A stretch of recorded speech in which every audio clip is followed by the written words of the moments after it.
bahkan yang bimbang teguh, apapun yang terjadi dalam hidup kami cuma percaya satu perkara, bahwa firman adalah jawaban yang menjadi kebenaran dalam hidup kami. Terima kasih Bapa di sorga, dalam ucapan syukur kami, demi nama Raja di atas segala Raja, Yesus Kristus Tuhan kami siap mendengarkan firman-Mu. Haleluya, amin. Baik, Bapak-bapak semua dan Bapak Ibu, mungkin kalau ada Ibu juga, malam ini saya sangat excited sekali ya dan bersyukur karena ada pria-pria yang rindu untuk mencari Tuhan. Karena inti dari perubahan itu adalah pada pria, Bapak-bapak semua. Karena kita tahu bahwa eh, pria adalah penentu, ya, bukan berarti secara eh, apa namanya, secara derajat pria dan wanita sama. Tetapi pria itu dipanggil sebagai pengambil keputusan, sebagai penentu yang harus mengambil keputusan dan menentukan arah visi daripada keluarga, pelayanan, gereja dan yang lain-lain. Nah, itu sebabnya malam ini dengan tema kita yang diberikan kepada saya, pria sejati serupa Kristus. Dan saya rindu untuk sharing kepada Bapak Ibu, ada Ibu juga saya lihat di sini, bagaimana Tuhan memanggil pria sebagai pria kerajaan. Ya, saya share ini dulu ya sebentar ya. Man of the Kingdom. Bagaimana kita ini pria-pria dipanggil sebagai orang-orang yang harus mengambil keputusan penentu dalam kehidupan kita dan Man of the Kingdom. Nah, saya akan bacakan beberapa hal buat kita, saya akan menjelaskan juga beberapa hal bahwa ternyata Bapak-bapak semua penting kita ketahui back to the original purpose. Bahwa pria diciptakan dengan tujuan. Dan pria itu diciptakan sebagai sumber. Karena kata laki-laki ataupun pria itu datang dari kata kepale, bapak-bapak semua ya. Kepale itu artinya adalah sumber. Ya, kita ketahui bahwa kalau pria menyadari siapa dirinya, ya, kalau kita buka dalam Alkitab bapak-bapak semua ya, gini, dengarkan baik-baik. Dalam Alkitab itu Alkitab kita itu banyak pasal, tapi hanya dua pasal dalam Alkitab yang kita punya yang tidak bicara tentang dosa di sana. Ya, artinya yang tidak, kalau saya pakai bahasa saya, yang tidak ada dosanya. Setelah pasal 3, maka urusannya semua adalah dosa dan penebusan dari dosa. Itu sebabnya pria itu diciptakan sempurna, serupa dan segambar dengan Allah. Kejadian 1 ayat 26, 27, 28. Kemudian nanti kita buka juga dalam Kejadian pasal 2. Nah, tapi kita melihat bahwa kemana pria harus dikembalikan? Yaitu kepada original purpose, tujuan penciptaan. Di mana itu Bapak-bapak semua? Yaitu di dalam Kejadian pasal yang pertama dan pasal yang kedua. Jadi apapun yang dikerjakan dalam Kejadian pasal 3 sampai nanti kitab Wahyu pasal yang terakhir, tujuannya cuma satu, kembali kepada original purpose, yaitu Kejadian 1 dan Kejadian pasal yang kedua. Nah, jadi saya sangat percaya bapak-bapak, pria-pria di sini ya, walaupun mungkin kita hanya beberapa orang di sini, saya percaya gini, bahwa Tuhan nggak pernah salah menciptakan kita sebagai pria. Ya, saya melihat di banyak gereja bapak-bapak semua ya, gereja itu kebanyakan yang hadir ibu-ibu. Nah, kalau gereja ngalamin ini, maka gereja sedang mengalami banyak masalah, Bapak Ibu, sebetulnya. Jadi, gereja yang sehat itu seharusnya keseimbangan terjadi antara pria dengan wanitanya. Tapi kita melihat dalam ibadah-ibadah itu yang banyak pria, wanita, ibadah doa apalagi, doa puasa apalagi, ibadah minggu wanita yang banyak. Nah, kalau kita melihat gereja-gereja hari-hari ini, kalau itu masih terjadi, maka gereja sedang tidak mengalami yang namanya sehat secara pertumbuhan. Nah, jadi kita mau kembali kepada back to the original purpose ya, bahwa Tuhan mau mengembalikan kita kepada maksud penciptaan. Saya melayani di pergerakan pria Bapak-bapak semua dan Bapak Ibu kurang lebih 20 tahun saya melayani di pergerakan pria. Keliling-keliling Indonesia tujuannya cuma satu, pemulihan pria. Nah, itu concern dalam pelayanan kami, yaitu pemulihan pria. Karena pria itu, satu pria mengalami perubahan, ataupun satu pria mengalami pemulihan, maka keluarga pulih. Waktu keluarga pulih, gereja pulih. Waktu gereja pulih, maka bangsa ini pulih. Nah, seringkali kita menuntut, tapi kita lupa ngurusin pria. Di gereja-gereja, saya ulang lagi, di gereja-gereja banyak tuh yang namanya program untuk wanita, program untuk apa anak-anak, program untuk dewasa muda, program untuk youth, tapi nggak ada program untuk pria. Seolah-olah pria itu hanya pelengkap. Nah, jadi kita mau kembali ke original purpose. Orang banyak ngurusin anak-anak, ngurusin anak muda, tapi lupa ngurusin pria. Yang akhirnya karena nggak diurusin, jadi urusan. Ya, bapak-bapak semua dan ibu-ibu yang ada. Nah, our God is the God of the purpose. Allah kita adalah Allah yang selalu memiliki tujuan. Dia Allah yang mempunyai tujuan. Dia adalah Allah yang bertujuan. Jadi, kita harus kembali ke purpose yang Tuhan berikan dalam hidup kita. Dan gereja harus mengerti ini, Bapak Ibu. Kalau gereja nggak ngerti ini, maka gereja sibuk ngurusin hal-hal yang tidak mendasar. Ya, nanti kita lihat bahwa Adam yang pertama dikatakan. Kemudian Kristus itu disebut Adam yang kedua. Sekali lagi saya tidak membedakan gender dalam hal ini. Tapi memang kita melihat bahwa pria itu adalah sumber. Secara derajat pria dan wanita itu sama, bapak-bapak semua. Ya, makanya kita nggak boleh merendahkan istri ataupun merendahkan wanita, merendahkan perempuan, kaum perempuan. Karena secara derajat kita ini sama. Namun, dalam pengambilan keputusan sebagai sumber, terutama dalam keluarga, rumah tangga, pria harus mengambil keputusan. Nah, jadi our God is the God of the purpose. Allah kita, Allah yang mempunyai tujuan.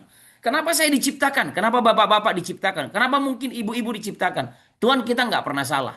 Saya orang Batak, bapak-bapak semua ya, ibu-ibu juga. Di sini mungkin ada yang datang dari Ambon, Papua, atau di gereja kita, gembala kita mungkin dari Jawa atau apapun itu, bapak-bapak semua. Saya sangat percaya Tuhan nggak pernah salah. Dan Tuhan selalu punya tujuan. Bahkan kita dilahirkan di keluarga manapun, kita bergereja di gereja manapun hari ini, Tuhan punya tujuan. Karena apa? Our God is the God of the purpose. Amin. Ya, amin ya bapak-bapak semua ya. Jadi kebenaran ini ditangkap dulu. Bahwa Tuhan menentukan kita di dunia ini, di muka bumi ini dengan tujuan yang pasti. Makanya pemazmur bilang gini, sejak aku dalam kandungan ibuku, bahkan sebelum dunia ini dijadikan, aku ada dalam pikirannya Tuhan. Wow, bapak-bapak semua ya. Nah, saya lanjutkan lagi. Apa yang Tuhan mau beritakan kepada kita malam hari ini? Ya, secara cepat saya sampaikan buat kita, bapak-bapak semua. Tuhan ciptakan pria pertama kali dengan tujuan. The greatest tragedy adalah gini. Tragedi yang paling mengerikan dalam kehidupan para pria adalah kalau tidak hidup dalam tujuan Allah. Ya, saya mau katakan gini Bapak-bapak semua. Ya, mungkin di sini ada ibu-ibu. Sekali lagi Bapak Ibu, ya. Saya mau katakan gini. Saya pernah dulu merasa kenapa saya harus lahir sebagai orang Batak. Ya, nama saya aja Togap Parlindungan Simanjuntak. Orang udah tahu saya ini orang Batak. Saya berpikir dulu apa yang salah ini dengan kenapa Tuhan ciptakan saya sebagai orang Batak. Tapi ternyata bukan itu masalahnya, Bapak-bapak semua. Dan dalam perjalanan hidup saya mengalami banyak kegagalan-kegagalan menurut cara pandang saya. Tapi ketika saya kembali kepada tujuan Tuhan, saya ngerti gini. Yang namanya gagal itu bukan masa-masa kita mengalami sebuah track ataupun perjalanan yang kita rasa kayaknya saya nggak gagal di sini. Enggak, bapak-bapak semua. Kegagalan itu adalah ketika kita lari dari tujuan Allah.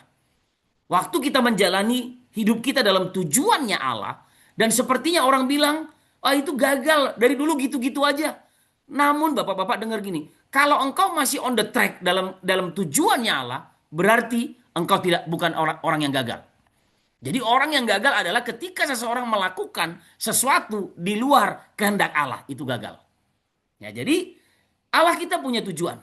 Dan waktu kita diciptakan kita juga dia punya tujuan yang pasti untuk hidup kita, bapak-bapak semua. Nah itu sebabnya, ayo, tragedi terbesar dalam hidup kita adalah ketika kita tidak hidup dalam tujuannya Allah. Ketika kita tidak hidup dalam kehendak Allah. Ya, nah saya lanjutkan lagi. Dalam Kejadian pasal 2 ayat 15 sampai 17 terjemahan baru bilang gini. Berkata, Tuhan Allah mengambil manusia itu dan menempatkannya di Taman Eden untuk mengusahakan dan memelihara taman itu. Ya, ini rahasianya Bapak-bapak semua. Lalu Tuhan Allah memberi perintah ini kepada manusia. Semua pohon dalam taman ini, apa katanya? Boleh kau makan buahnya dengan bebas. Tetapi pohon pengetahuan tentang yang baik dan yang jahat itu, janganlah kau makan buahnya. Sebab pada hari yang kau memakannya, katanya gini, pastilah engkau mati. Nah, dari ayat ini nanti kita akan melihat beberapa hal bahwa Tuhan punya tujuan yang pasti dalam hidup kita. Mungkin Bapak Ibu bertanya begini, tapi di ayat yang ke-16 itu Pak, seringkali orang bertanya-tanya, lalu Tuhan Allah memberi perintah ini kepada manusia. Semua pohon dalam taman ini boleh kau makan buahnya dengan bebas. Mungkin orang bertanya gini, kenapa Tuhan ciptakan pohon pengetahuan yang baik dan yang jahat kalau Tuhan mengasihi manusia? Pak, Bu, saya menemukan rahasia ini bahwa Allah sangat mengasihi kita. Saya mengerti betul kenapa Tuhan harus menciptakan pohon pengetahuan yang baik dan yang jahat. Karena gini, karena kita diciptakan serupa dan segambar dengan Allah. Jadi tidak bisa Allah tidak menciptakan pohon itu. Ya, dengar baik-baik Bapak-bapak semua. Kadang-kadang kita pikir Tuhan sayang sama kita. Kan harusnya manusia nggak perlu berdosa. Tuhan nggak perlu ciptakan pohon pengetahuan yang baik dan yang jahat. Tapi ingat, Kejadian pasal yang pertama ayat 26-27, Allah menciptakan manusia itu serupa dan segambar dengan Allah. Dan karena kita diciptakan serupa dan segambar, secara karakter, secara ilahi kita diciptakan serupa segambar dengan Allah. Itu sebabnya dalam Kejadian kedua, Allah harus menciptakan pohon pengetahuan yang baik dan yang jahat. Kenapa? Karena kita diciptakan serupa dan segambar dengan Allah. Kita punya kehendak. Kita sama seperti Allah, kata firman Tuhan. Diciptakan serupa segambar. Nah, masalahnya akhirnya manusia memilih karena kehendak bebas. Ya. Nah, tapi saya mau mengembalikan kepada kita Bapak Ibu semua bahwa Allah menciptakan kita serupa dan segambar dengan Dia. Keserupaan itulah yang harus dikejar seumur hidup kita. Nah, dikatakan di sini, mengambil manusia itu dan menempatkannya di Taman Eden untuk mengusahakan dan memelihara taman itu. Lalu Tuhan Allah memberi perintah ini kepada manusia, pohon taman ini boleh kau makan buahnya dengan bebas. Tetapi katanya, pohon pengetahuan tentang yang baik dan yang jahat itu, janganlah kau makan buahnya. Sebab pada hari yang kau memakannya, pastilah engkau mati. Ya, beberapa hal yang kita akan pelajari, Bapak Ibu. Ya, di sini dikatakan dosa adalah berarti hamartia, melenceng dari tujuan. Dosa menyebabkan ketertutupan, jauh dari keterbukaan, menyimpan dosa tersembunyi. Karena apa? Karena itu Bapak Ibu, keterbukaan adalah awal dari pemulihan. Banyak orang, itu yang saya katakan tadi, banyak orang berpikir dia gagal, kalau dia berusaha terus bangkrut, dia gagal. Bukan Bapak Ibu, kegagalan itu bukan di situ. Tuhan bisa membuat kebangkrutan kita menjadi berkat. Ya, tapi Tuhan tidak pernah kompromi dengan dosa. Kegagalan terbesar manusia adalah ketika hamartia. Hamartia itu berarti apa? Melenceng dari tujuan penciptaannya. Ya, saya percaya Bapak Ibu, Amsal bilang begini, ada jalan yang disangka orang lurus tapi ujungnya menuju kepada maut. Kadang-kadang kita berpikir, nggak apa-apa, nggak apa-apa, biasalah. Namanya juga merokok itu kan nggak apa-apa, itu kan nggak dosa.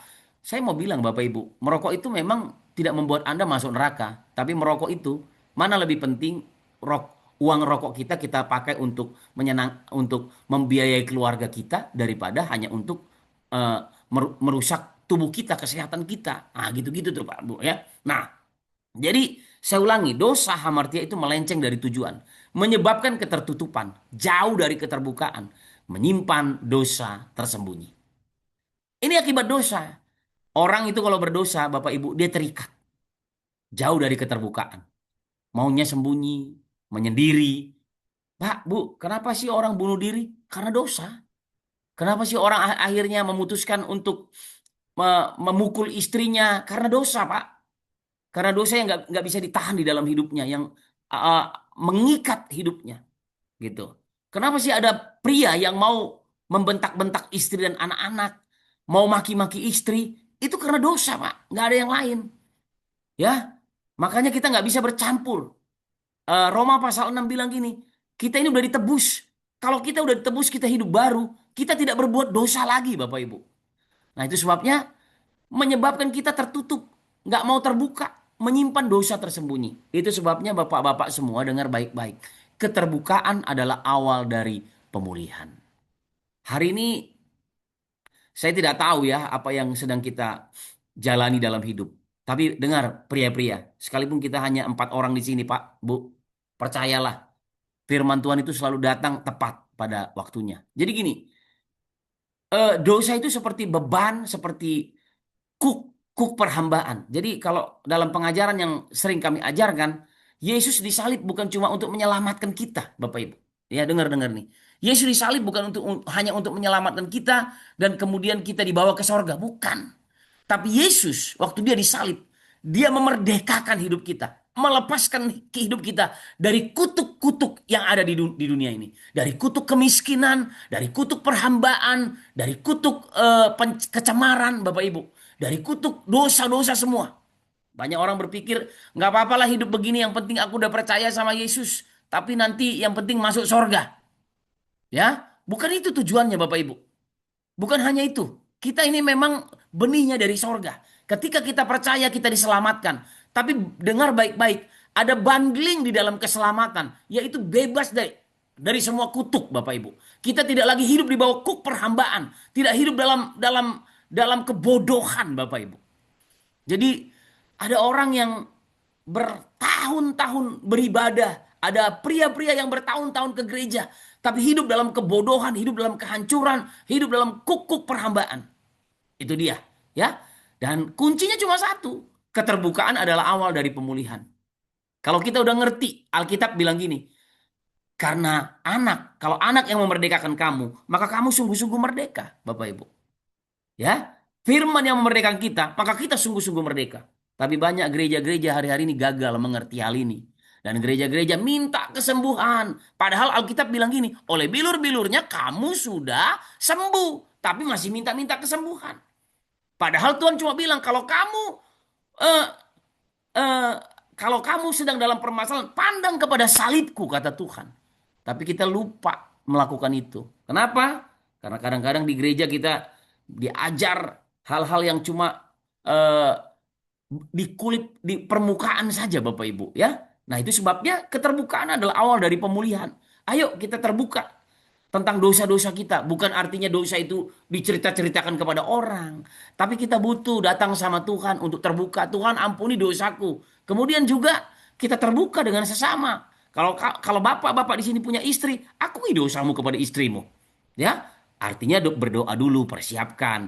Kalau dosa-dosa misalnya, aduh mataku ini masih suka lihat perempuan cantik ini di luar sana, lihat-lihat yang seksi. Datang sama sama Tuhan. 1 Yohanes 1 ayat 9 bilang gini, Tuhan itu setia dan adil, ketika engkau mengaku maka dosamu diampuni. Tetapi untuk kita sembuh, Bapak Ibu, Yakobus 5 ayat 16 bilang begini, hendaklah kamu saling mengaku dosamu dan saling mendoakan supaya kamu sembuh.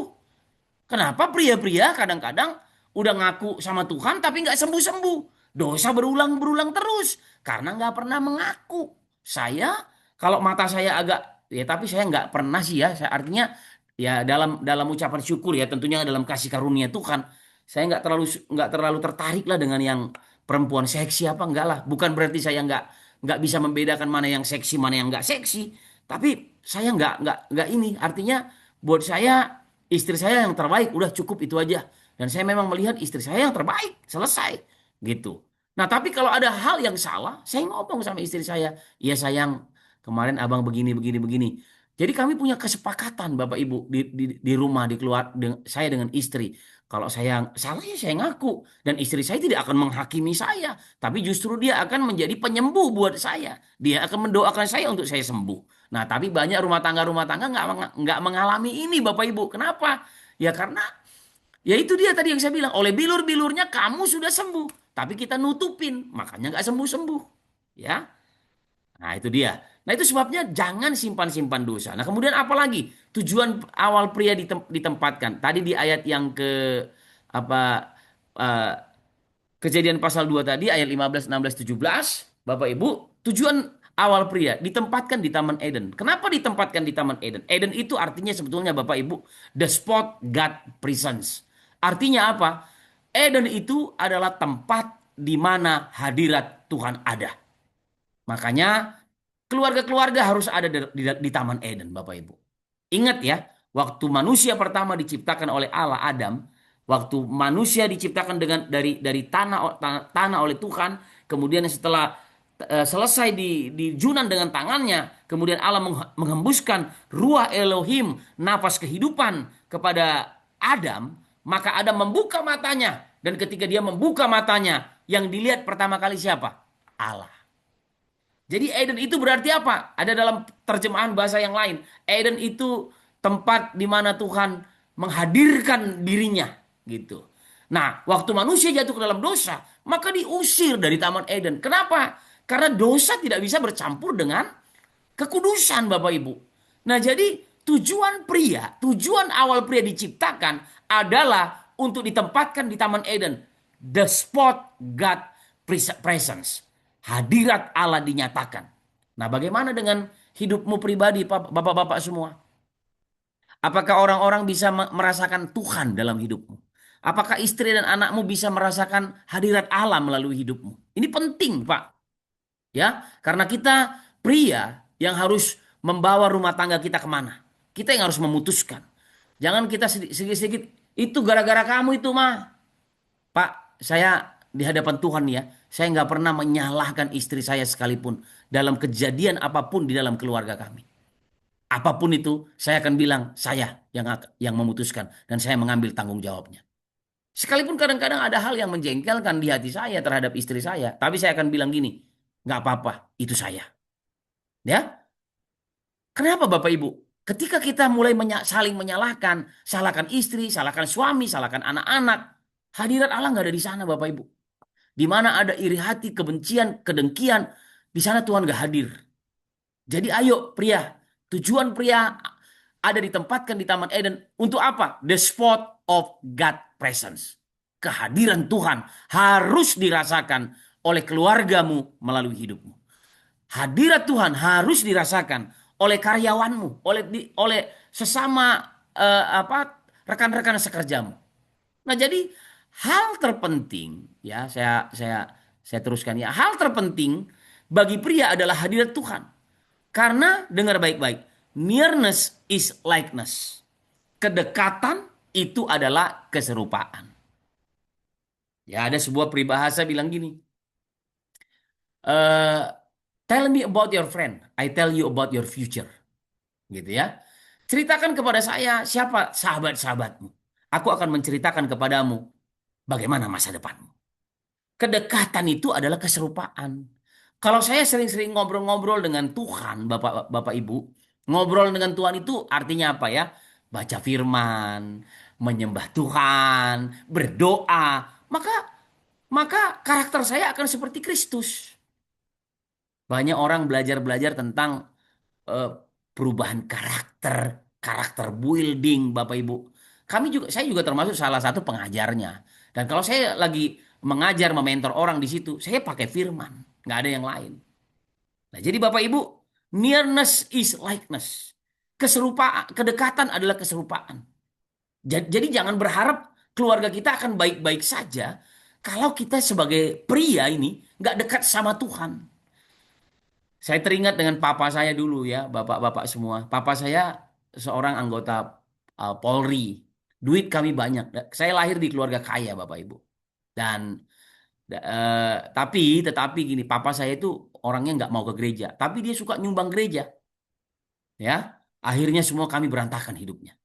Tapi puji syukur kepada Tuhan karena Tuhan tidak pernah menyerah untuk menjaga kami ya. Akhirnya di perantauan saya mengalami pemulihan setelah saya di Jakarta, saya mengalami pemulihan dan saya akhirnya jadi orang yang dekat dengan Tuhan, jadi hamba Tuhan, jadi pelayan Tuhan dan puji syukur kepada Tuhan, papa saya juga akhirnya mengalami pertobatan melalui pelayanan yang saya kerjakan. Bapak-bapak semua gini, nearness is likeness.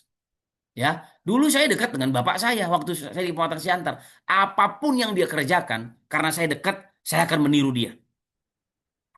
Bagaimana dengan kita pria-pria di sini?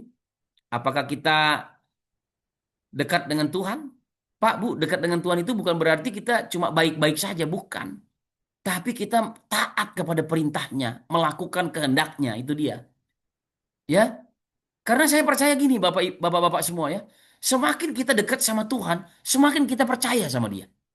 Beda dengan manusia. Semakin kita dekat, semakin kita nggak percaya.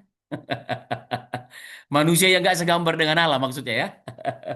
Tapi saya percaya di sini pria-pria yang segambar dengan Tuhan, segambar dengan Kristus ya, serupa dengan Kristus.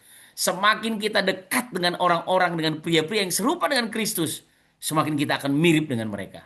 Dan semakin saya percaya gitu.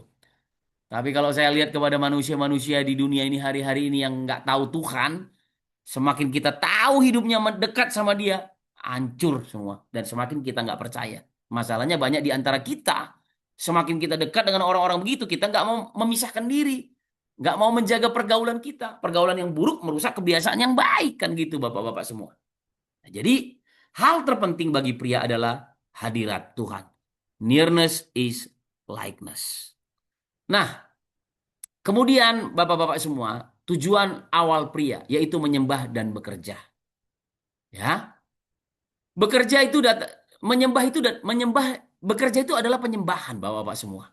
Datang dari kata abad ataupun avodah, bekerja sebagai wujud penyembahan kepada Tuhan. Katakan amin. Ya, jadi nggak boleh ada pria yang nggak bekerja. Ya, mungkin ada pria yang gini, tapi kan saya sakit Pak, saya lumpuh. Anda tetap bekerja, memikirkan rumah tanggamu, memikirkan berdoa untuk anak-anakmu. Ya, tujuan pria itu menyembah, bekerja. Katakan amin. Ya, pria itu diciptakan anti kemalasan, punya fighting spirit, daya juang. Awas ke distract, bapak-bapak semua ya, dengan hobi, games, dan lain-lain. Kami melayani pria udah banyak sekali ya, sampai ke seluruh Indonesia ini. Nggak ada pulau saya nggak pergilah di Indonesia ini. Ya, jadi saya melihat gini, banyak pria-pria ke distractnya di sini dengan hobi, dengan games, berhala, ini itu dilakukan. Tidak mengerti tujuan penciptaannya. Ya, tidak mengerti apa yang dikatakan dalam Kejadian pasal pertama dan pasal yang kedua. Akhirnya pria ngurusin hobi. Pak, Bu, korupsi itu terjadi kenapa? Karena orang nggak bisa menguasai diri. Hobilah inilah, hobi belanjalah, hobi ini itu. Itu yang membuat akhirnya terjadi korupsi. Tidak takut sama Tuhan akhirnya. Nah, jadi anti kemalasan. Pria itu diciptakan anti kemalasan. Punya fighting spirit. Fighting spirit itu kan daya juang yang luar biasa. Kita diciptakan serupa segambar dengan Allah. Nggak pernah menyerah, Pak, Bu. Makanya ada lagu yang kita suka tahun-tahun 2000-an tuh. Ku tak akan menyerah pada apapun juga. Sebelum ku coba semua yang ku bisa. Tetapi ku berserah. Nah gitu kan. Jadi pria itu harusnya anti kemalasan. Siapa di sini pria yang malas? Alkitab bilang gini. Orang yang malas tidak akan jadi pemimpin. Ya, tangan yang rajin akan memegang kekuasaan. Tapi tangan yang malas, kemalasan, membawa kepada kemiskinan. Ya, kalau saya mau bersaksi banyak sekali bapak-bapak semua ya. Saya ini bukan siapa-siapalah. Artinya orang yang terbuang juga. Bayangkan lahir di keluarga yang broken home. Papa saya menikah lagi, mama saya meninggal di usia saya masih masih anak-anak. Gimana? Papa saya udah selingkuh di depan mata saya, hancur hidup saya. Tapi Tuhan nggak pernah menyerah dengan hidup saya. Itu sebabnya saya bersyukur kita semua punya Tuhan yang luar biasa. Dan jangan ada distract dalam hidup kita. Hobi, eh, pria, ya mungkin hobimu apalah, sepeda motor lah, mungkin hobi balapan, mungkin juga hobi pelihara burung, mungkin hobi main games, buang itu semua. Urus hal yang utama dalam hidup kita. Nah, kemudian tujuan awal dari para pria adalah memelihara dan menjaga. Memelihara dan menjaga apa maksudnya? Taman Edennya, keluarganya, Bapak Ibu.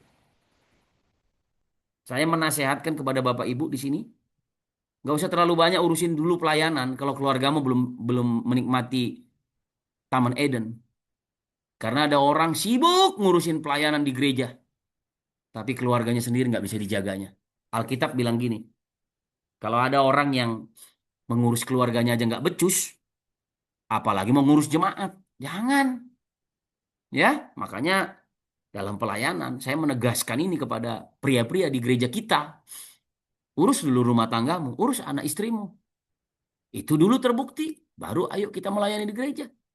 Nggak usah terlalu sibuk kita sana sini, sana sini. Pada akhirnya kan yang dituntut Tuhan nanti apa? Gimana dengan keluargamu? Gimana dengan gerejamu? Gereja itu lahir dari mana? Dari keluarga-keluarga. Saya pendeta, saya gembala, Pak, Bu ya. Saya menggembalakan 11 gereja sekarang di beberapa daerah di Indonesia ini. Tapi saya fokus kepada pengembalaan, pelayanan di pengembalaan. Saya diundang juga kemana-mana. Tapi saya tahu bahwa yang paling utama adalah keluarga rohani saya. Ya, itu sebabnya, ayo, Taman Eden, kita pelihara dan kita jaga. Sebagai pria, kita harus menjaga istri kita. Apa aja yang kita jaga dari istri kita? Menjaga perasaan istri. Bukan hanya menyakitinya. Jadi gimana caranya? Touching the heart of your wife before. Ya, sentuh hati istrimu, pria-pria. Kalau kamu jadikan bapak-bapak menjadikan istrimu menjadi ratu di rumah, maka engkau akan dijadikan raja di rumah. Kita mau jadi raja di rumah, tapi kita nggak menjadikan istri kita menjadi ratu. Ya nggak bisa. Jaga perasaan istri. Kadang-kadang kita cuma taunya cari uang, tapi kita nggak jaga perasaan. Kita tahu istri kita maunya istri kita cantik, tapi kita nggak pernah kasih uang untuk perawatan. Ya udahlah, Pak, habislah kita ini. Ya, itu sebabnya ayo memelihara dan menjaga Taman Eden, termasuk istri, anak-anak. Jaga perasaan istri, jaga perasaan anak-anak. Bukan hanya kita bisa cuma ngatur-ngatur di rumah. Ya, ada sebuah statement bilang begini, sejauh mana engkau bersedia untuk melayani, sejauh itu juga engkau bersedia untuk memimpin. Banyak pria merasa status pernikahan, saya kan bapak, saya kan suami, jadi saya harus dilayani. Enggak, Pak. Kristus datang untuk melayani, bukan untuk dilayani. Dia pemimpin kita, tapi dia yang terbesar, dia yang melayani. Untuk melihat siapa yang terbesar, dia yang rela untuk melayani. Wah, beda. Ya, jadi kita sebagai pria, sebagai bapak-bapak yang serupa dengan Kristus, jaga perasaan istri, jaga hatinya. Ya kan? Orang dunia aja tahu kok. Yang bilang gini, sentuhlah dia tepat di hatinya. Ah, itu dia, jangan sakiti hati istrimu ya, bapak-bapak semua. Ya. Kemudian apa lagi? Menumbuh kembangkan Eden, termasuk istri, supaya sama-sama mencapai puncak potensi. Pak, Bu, saya bersyukur saya menikah dengan seorang wanita yang sederhana. Tapi hari ini kami sama-sama melayani. Istri saya lulusan dari eh, sekolah Alkitab dulu ya. Tapi setelah menikah, saya ngambil gelar master dan sekarang juga sedang melanjutkan ke doktoral. Istri saya juga sedang kuliah lagi. Kenapa? Harus ditumbuh kembangkan. Istri itu harus dimaksimalkan, Bapak-bapak. Ini yang Tuhan bilang gini, seimbang, menjadi pasangan yang seimbang. Bukan cuma bicara tentang satu agama, tapi kita kalau melayani, melayani bersama. Makanya saya nggak setuju kalau ada orang yang istrinya melayani, suami melayani sendiri. Nggak bisa, Bapak Ibu semua. Kita harus bersama-sama, seimbang kata firman Tuhan. Ya, di beberapa tempat saya melayani, iya memang istri saya bukan orang yang bisa bisa ini Pak katanya. Susah bersosialisasi. Jadi saya ajalah melayani istri saya di rumah aja nggak apa-apa. Tapi dia jadi pendoa kok buat saya. Saya pikir ya nggak bisa begitu juga. Ya, oke Bapak-bapak semua, termasuk supaya istrimu mencapai potensi maksimalnya. Istri itu kerjanya bukan cuma di rumah, bukan cuma masak, nyuci baju, ngepel rumah. Enggak, Pak. Istri kita itu jadi penolong yang baik buat kita, termasuk di karir kita, termasuk di pelayanan kita, termasuk waktu kita ngurusin anak-anak. Dia menjadi penolong yang baik, kata Tuhan. Nah, kemaksimalan pria berakibat kemaksimalan istri dan anak-anak. Bedakan work versus job. Ya, jadi bapak-bapak bedakan. Ini bukan bukan status, tapi memang ini tugas dan panggilan seorang pria. Nah, jadi berapa banyak bapak-bapak di sini yang mengerti bahwa kita harus seimbang, kata firman Tuhan. Memaksimalkan istri, memaksimalkan anak-anak, itu tugas kita. Ya. Kemudian apa lagi? Pria, tujuan awalnya adalah pria pertama yang menerima firman. Sehingga dapat melaksanakan fungsi kenabian bagi keluarga, termasuk memuridkan keluarganya. Jangan berikan pemuritan terhadap rumah tanggamu kepada gereja, bapak-bapak, bapak ibu, bapak-bapak semua. Pemuritan dalam rumah tanggamu adalah tanggung jawab bapak-bapak semua. Oh enggak kok, mereka biar di gereja aja. Nggak bisa, Pak. Mereka melihat kita, anak istrimu itu melihat bapak-bapak semua, bukan melihat gembalamu. Ya, karena nanti sebetulnya kami bicarakan biasanya di banyak sesi ya, ada 12 sesi pemuritan pria. Kalau kita ngomong di situ, apa yang dilakukan pria di luar rumah, sekalipun anak istrimu nggak melihat, itu akan turun kepada anak istrimu. Wah, itu dia ya. Jadi, ayo ya, kita ini yang pertama terima firman. Adam, dia yang pertama menerima firman. Sebelum Hawa diciptakan, Adam sudah mendengarkan dan menerima firman dari Tuhan. Tugas-tugasnya jelas, ya. Jadi kita harus melaksanakan fungsi kenabian sebagai nabi dalam keluarga, termasuk memuridkan keluarga. Amin, Bapak Ibu. Berapa banyak di sini Bapak-bapak yang masih punya mesbah doa, berdoa dengan anak-anak, dengan istri?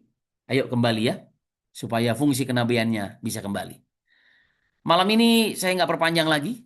Dari firman Tuhan yang kita baca tadi jelas dikatakan dalam Kejadian pasal 2 ayat 15 sampai 17, Tuhan Allah mengambil manusia itu dan menempatkannya dalam Taman Eden untuk mengusahakan dan memelihara taman itu.